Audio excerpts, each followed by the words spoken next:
బడాయి ఎలుక. అరవిందాపురం అనే గ్రామంలో పాపయ్య అనే రైతు తన ఆవులను ప్రతిరోజూ పొలానికి తీసుకెళ్లేవాడు.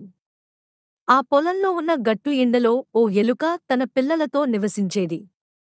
ఓ రోజు ఆ ఎలుక పిల్లలు గడ్డిమేస్తున్న పెద్ద ఆవును చూసి భయంతో పరుగెత్తుతూ ఇంటికి వచ్చి తల్లితో చెప్పాయి. అక్కడే ఉన్న మరో ఎలుక ఇది విని ఆశ్చర్యపోయింది. నాకంటే పెద్ద జంతువా ఉంటుందా అని అడిగింది. ఆవును చూసిన ఎలుక పిల్లలు చాలా పెద్దది అని జవాబిచ్చాయి.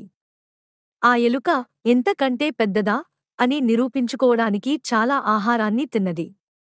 అయినా తృప్తి పడకుండా మరింత తింటూ చివరికి పొట్ట పగిలి ప్రాణాలు కోల్పోయింది.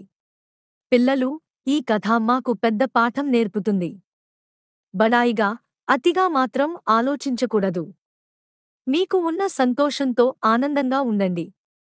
మీరు గట్టిగా హాసించారని లేదా పాఠం నచ్చిందని కామెంట్లో చెప్పండి. ఈ కథను మీ ఫ్రెండ్స్కు షేర్ చేయండి. నీతి: తన తాహతకు మించి బడాయికి పోరాదు.